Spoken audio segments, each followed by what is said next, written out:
रानी सरकार की जय,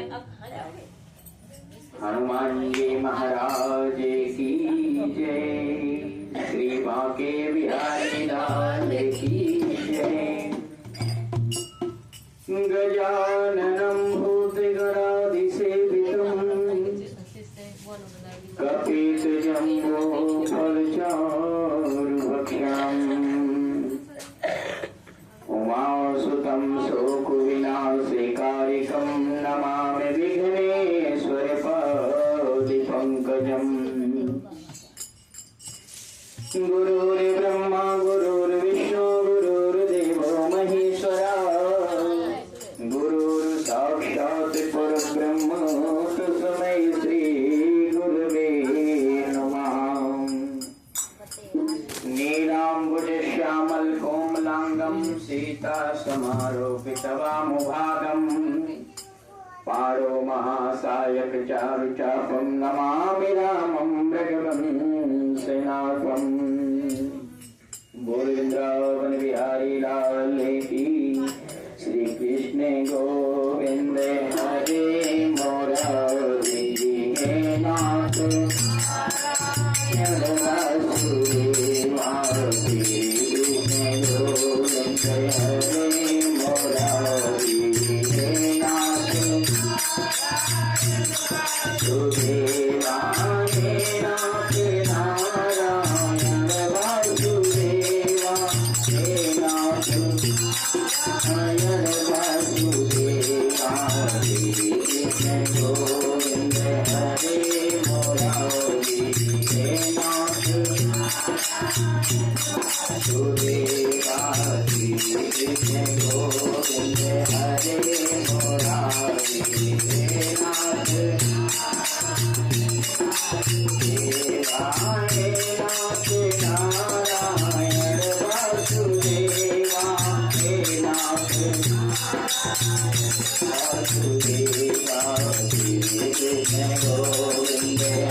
भगवान की जय। बोल तुलसा महारानी की जय, गणपति गणेश भगवान की जय। की गद्दी के रक्षक हुओ हनुमान जी, लैके गदा चहु मोरे सिद्ध्याओ, जो कोई दुष्ट निकेतन आवे, ताहि महाप्रभु मारी भगावो।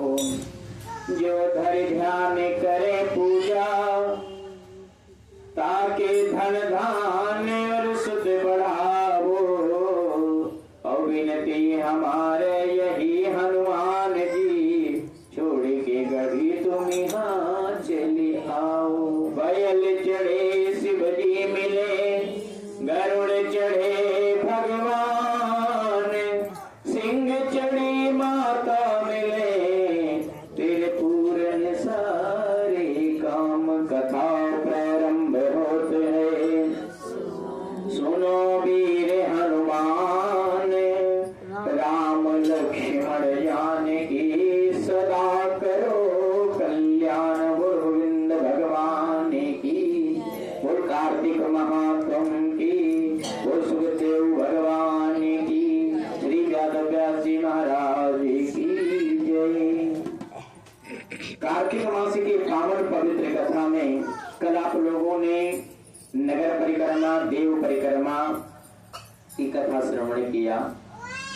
नगर परिक्रमा का मैंने कल कथा आप लोगों को बताया था कि भगवान घर घर में जा करके जो आपके घर में ठाकुर जी विराजमान हैं उनसे मिलते हैं, खेल कुशल पूछते हैं, और जब भगवान आपके घर से पुनः ठाकुर जी यहाँ जाने लगते हैं तो फिर आप अपने समर्थ अनुसार उनका सेवा और उनकी दक्षिणा दे करके भेजते हैं। क्योंकि शास्त्र कहता है कि ब्राह्मण अतिथि और मान्य, मान्य मतलब बहन भांजी, ऐसे करके यदि कोई भी कभी भी आपके घर जाए तो प्रयास करो कि इनको भोजन पानी करवा करके भेजो। और यदि नहीं हो पाया, किसी कारण बस मान लो नहीं हो पाया, जरूरी नहीं है, समय नहीं है, बन नहीं पाया, मजबूरी है, तो चाहे बिना दक्षिणा के ना भेजो, चाहे 1 रुपया इनको देते समय विदाई, उसको क्या कहते हैं? विदाई करना। तो इसमें तो एक मान सम्मान, सांसारिक औपचारिक व्यवहार भी अच्छा बना रहता है, और शास्त्र प्रमाण कहता है कि जिसको आप विदाई दे करके भेजते हो उसके हृदय से आशीर्वाद निकल करके जाता है। बोलो गोविंद भगवान की। आज की बड़ी सुंदर कथा आती है। श्री सुखदेव भगवान नारद जी राजा पृथु से कहते हैं कि हे राजन, कार्तिक मास के शुक्ल पक्ष की एकादशी तिथि का नाम क्या है और इसको करने का फल क्या मिलता है? इस प्रकार के जब प्रश्न को सुना तो नारद जी कहने लगे कि हे राजन, जो प्रश्न तुमने आज मुझसे किया है वही प्रश्न एक बार श्री सत्यभामा जी ने कृष्ण भगवान से पूछा था। सत्यभामा जी को जो उत्तर ठाकुर जी ने दिया था, आज मैं वही आप लोगों के समक्ष में कहूंगा। बोलो गोविंद भगवान की। श्री कृष्ण जी कहने लगे कि हे प्रिय, समुद्र मंथन का जब समय समुद्र का पुत्र शंख नाम का जो एक दैत्य था, वो इतना बलवान था कि इंद्र आदि देवताओं पे उसने स्वर्ग इत्यादि पे भी अपना ध्वजा यानी स्वयं सारे लोगों पे अपना कब्जा कर लिया था। कोई भी देवता उससे जीत नहीं पाते थे लड़ने में। कभी कभी राक्षस भी बड़े बलवान हो जाते हैं। सभी देवताओं को उसने भगा दिया। कंदराओं में जाकर के देवता लोग छुप गए। तो उस दैत्य ने सोचा कि अब मैंने देवताओं के स्थान तो ले लिए, लेकिन वो जीते नहीं। तो ऐसा प्रतीत होता है कि ये जो इनको नियम मिल रहा है, विधान मिल रहा है, बचने का तरीका मिल रहा है, देवताओं का बल और भक्तों का बल क्या है पृथ्वी पे? देवताओं का बल है वेद, शास्त्र, पुराण, नियम, उपनिषद, मीमांसा, और भक्तों का बल क्या है? पूजा, पाठ, भक्ति, कर्म, दान, पुण्य, सेवा, भजन, कीर्तन, गायन, नित्यन। ये क्या है? ये भक्तों में आता है, भक्तों की श्रेणी में आता है। आपके पास कुछ भी नहीं है तो आप भक्ति करने के लिए कुछ जरूरत भी नहीं पड़ती। भक्ति 9 प्रकार की बताई गई है रामायण में। भगवान के सामने नाच करके भगवान को प्रसन्न करो, भगवान को गा करके प्रसन्न करो, भगवान को खूब सेवा करके प्रसन्न करो, भगवान को भोग पा करके प्रसन्न करो, भगवान की जप माला करके प्रसन्न करो, व्रत रख करके करो। कई सारे ऐसे 9 प्रकार की नवधा भक्ति श्री रामचरितमानस में बताया गया है। इसीलिए कभी भी भगवान के दरबार में नृत्य करने के लिए संकोच मत किया करो। क्यों? क्योंकि आप संसार में नहीं नाच रहे हो, आप उस संसार में नाच रहे हो कि जिनके चरणों में त्रिलोक नाचता है। बोलो गोविंद भगवान की। रोड पे नाचने से, ताता थैया करने से, डीजे से नाचने से तो कोई लाभ नहीं मिलने वाला है। लेकिन भगवान की भक्ति में अगर हमने नाच भी लिया तो उसमें कोई दोष नहीं है, क्योंकि हमें संसार को तो दिखाना ही नहीं है। दिखाना किसको है? आत्मस्वरूप कल्याण थे, जो हमारी आत्मा है, जो परमात्मा है, हमें उनको रिझाना है। हमारी पूजा इसीलिए होनी चाहिए कि हमें संसार के लोगों को खुश नहीं करना है, और तुम चाहो भी तो नहीं खुश कर पाओगे। तो हमें खुश किसको करना है? हमारे ठाकुर जी को खुश करना है। मन पवित्र करके अपने क्रियाओं से निवृत्त होकर के भगवान की सेवा बंदन करते रहे। राक्षसों ने सोचा भैया कि देवताओं का बल है वेद, तो एक काम करो, इनका वेद चुरा लो, और जब वेद चुरा लोगे तो पढ़ाई लिखाई रहेगी नहीं। जैसे अंग्रेजों ने, हमारे यहाँ नालंदा यूनिवर्सिटी है एक कोई, जहाँ पे वेद पुराण इत्यादि खूब रखे थे। अंग्रेजों ने सोचा इनसे कैसे जीते, नालंदा यूनिवर्सिटी में क्या हुआ, आग लगवा दिया। हमारे न जाने कितने धर्म ग्रंथ, न जाने कितने विज्ञान ग्रंथ, न जाने कितने शास्त्र जल करके खत्म चल। आज भी हिंदुओं को नहीं पता चल पा रहा कि हमारे ग्रंथ क्या थे। जब तुम किताबें पढ़ोगे नहीं, ग्रंथ को पढ़ोगे नहीं, रामचरितमानस पढ़ोगे नहीं, भागवत सुनोगे नहीं, तो तुम्हें पता कैसे चलेगा उसके बारे में। इसीलिए कहा जाता है कि सभी को अपने घर में रामचरितमानस का पाठ जरूर करना चाहिए। करवाओ यदि ना करवाओ, नहीं करवाने का बजट है मत करवाओ।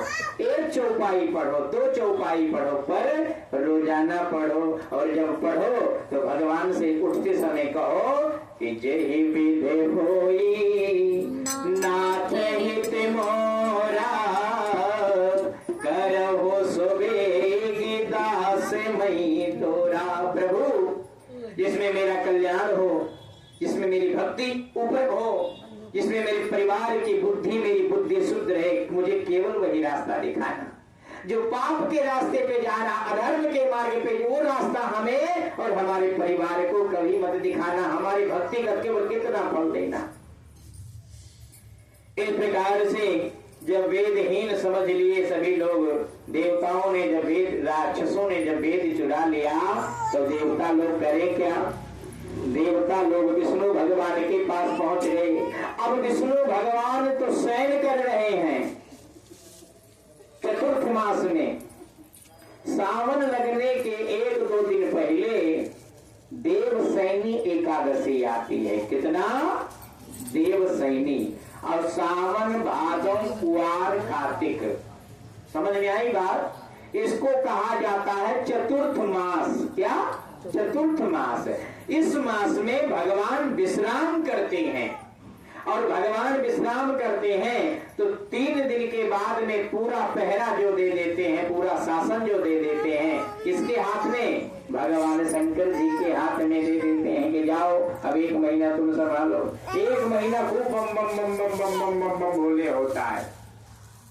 और जैसे सावन बीतता है तैसे भादव लग जाता है, गणेश जी का आगमन हो जाता है।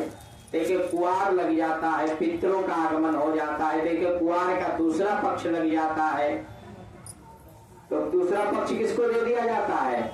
माता जी को दे दिया जाता है। देखिए फिर कार्तिक लग जाता है। और कार्तिक में भगवान कहते हैं हमारा गुणगान करो, हम लास्ट में उठ जाएंगे। अब देवता वेदहीन है। देवताओं ने सोचा किसके पास चले? सभी देवताओं ने कहा भैया जो भगवान जी सो रहे हैं, हमें चल करके उनकी आराधना करना चाहिए। इंद्र आदि देवताओं ने सब भगवान के पास पहुंच गए। लेकिन भगवान जी तो शयन कर रहे हैं, उठा बताएं किसे? तो सभी देवताओं ने भगवान की बड़ी स्तुति सुंदर करते हैं कि मंगल भवन अमंगल हारी, औद्र बहु सुदशरथ अजुर बिहारी।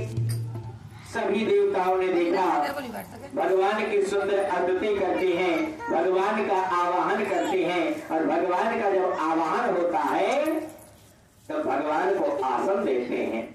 आसन देखने बहुत ध्यान देना। 16 प्रकार की पूजा कैसे होती है आप बहुत ध्यान देना।